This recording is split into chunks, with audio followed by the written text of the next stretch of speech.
A flat tire seems like a simple problem until it happens at night, in the rain, and you discover your car does not even have a spare.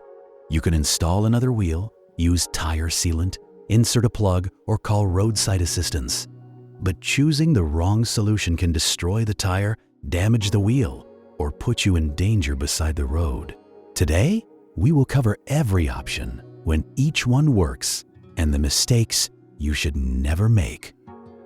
If you feel vibrations, hear a repeating noise, or notice the car starting to pull, hold the steering wheel firmly, ease off the accelerator gradually, and avoid sudden braking or steering. The goal is not to stop immediately, but to stay in control until you reach a safe location. As long as the vehicle can keep moving without losing control, leave the travel lanes and look for an exit, a gas station, or a solid area far enough away from traffic. A narrow shoulder or a blind curve is not a repair shop. Shut off the engine, turn on the hazard lights, apply the parking brake, and place an automatic transmission in park. With a manual transmission, select first gear or reverse. Before opening any door, check traffic and put on a reflective safety vest. In the United States, turn on your hazard lights and, when it can be done safely, use reflective warning triangles, road flares, or LED emergency beacons as required by local law. Keep your warning equipment accessible from inside the vehicle. If there is a safe location away from the roadway, occupants should exit on the side away from traffic and wait behind the guardrail. If leaving the vehicle means crossing lanes, walking along the shoulder, or risking being struck, they should remain inside with their seatbelts fastened and call for assistance. This is the most important rule in the entire video. No repair is worth the risk of working just a few feet away from vehicles traveling at highway speeds. Once the car is safely secured, you need to determine what happened. Not every loss of air is the same, and each situation requires a different response.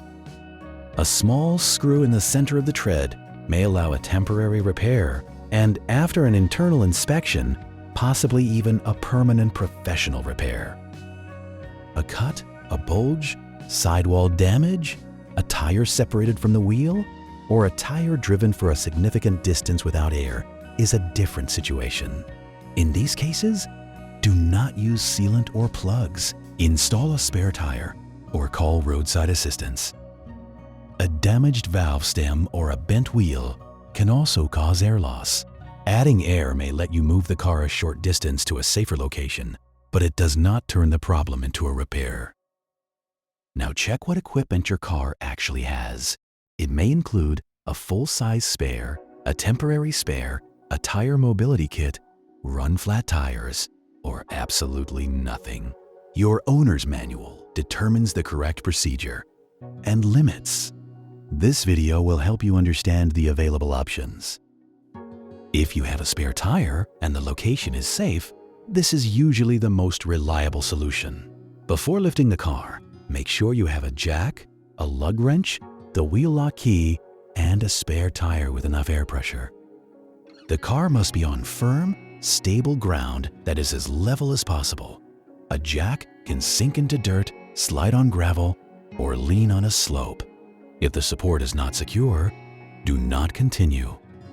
Chuck the wheel diagonally opposite the flat tire. It is a simple step that reduces the risk of the vehicle moving while it is raised. Remove the hubcap, if there is one, and locate the locking lug nut before you begin. Keep the wheel lock key and lug nuts somewhere they cannot roll away or get lost. Loosen each lug nut about a quarter to half a turn while the tire is still touching the ground. Do not remove them. If you try to break them loose after the car is raised, you will transfer force to the jack and could destabilize it. Do not jump on the lug wrench or use improvised pipes for extra leverage. Uncontrolled force can round off the lug nut, break the wheel lock key, or make you fall. If it is stuck and you cannot loosen it safely, call roadside assistance. Locate the exact jacking point specified by the manufacturer. Do not place the jack under random sheet metal, the floor pan, a trim panel, or a suspension component. Using the wrong lifting point can damage the car or cause it to fall. The jack must remain vertical beneath the lifting point with its entire base firmly supported. Raise the car slowly and stop if the jack begins to lean, the ground cracks, or the vehicle moves. Raise the car only until the tire clears the ground, and never place a hand, leg, or any part of your body underneath a vehicle supported only by the emergency jack. Finish removing the lug nuts and take off the wheel while holding it with both hands. Lay it flat so it cannot roll into the road. Install the spare and start every lug nut by hand. They should thread in smoothly. If one resists from the beginning, do not force it. It may be cross-threaded. Before installing the wheel, make sure the hub surface is free of stones, mud, or loose corrosion. Do not lubricate the threads or seating surfaces unless the manufacturer specifically instructs you to. Lubricant changes the clamping force and may allow the lug nuts to loosen. Tighten the lug nuts gradually in a crisscross pattern. At this stage, the goal is only to center the wheel against the hub, not to apply the final torque yet. Lower the car until the tire touches the ground and can no longer rotate. Repeat the crisscross tightening pattern more firmly. Remove the jack and, whenever possible, tighten the lug nuts to the manufacturer's specified torque using a torque wrench. There is no single torque value that applies to every vehicle. If you installed a temporary spare, follow its speed, distance, and pressure limits. Many are restricted to 50 miles per hour and operate at a much higher pressure than regular tires, but the instructions for your specific vehicle always take priority. Secure the damaged wheel and the tools so they cannot become projectiles. Check the tire pressure and have the lug nut torque and damaged tire inspected as soon as possible. What if your car has no spare tire? The usual alternative is a tire mobility kit with an air compressor and a bottle of sealant. Before you ever need it, check the expiration date, inspect the power cord, and make sure the compressor works. Tire sealant is designed for small punctures in the tread area. It cannot repair a damaged sidewall, a large cut, a bent wheel, a tire separated from the rim, or a tire carcass damaged by driving without air. Do not improvise the procedure. Some kits instruct you not to remove the object causing the puncture, while others use a different process. Read the bottle and the owner's manual before touching the screw. Connect the hose and power supply exactly as the manufacturer instructs. If the manual requires the engine to remain running while powering the compressor, do this only outdoors or in a well-ventilated area. Do not run the compressor longer than the permitted time. If the tire does not reach the minimum pressure required by the kit within the specified time, stop. Continuing may overheat the compressor, and the tire probably cannot be sealed. Once the kit seals the puncture, drive gently for the distance specified to distribute the sealant, and then check the pressure again. If the pressure drops again, do not continue driving. Some manufacturers allow, for example, speeds of up to 50 miles per hour and a maximum distance of about 125 miles. Do not treat these numbers as universal. The instructions for your specific kit may be much more restrictive. At the repair shop, tell the technician that tire sealant was used. The tire must be removed and inspected, and depending on the system, the valve stem or tire pressure sensor may need to be cleaned or replaced. The third option is a tire plug kit, which uses rubber repair strips.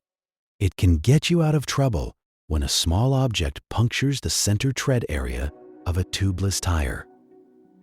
But an external tire plug is an emergency repair. It does not allow you to inspect the inside of the tire and should not be considered a permanent repair.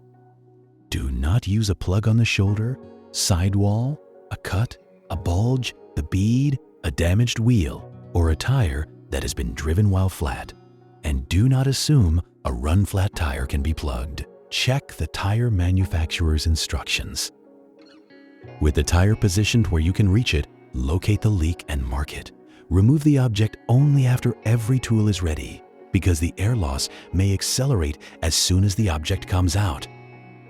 Remove the screw at the same angle it entered. Forcing it sideways can make the damage worse. Insert the reaming tool into the puncture channel to clean and prepare it, following the kit instructions. Do not turn a small hole into one that is unnecessarily large.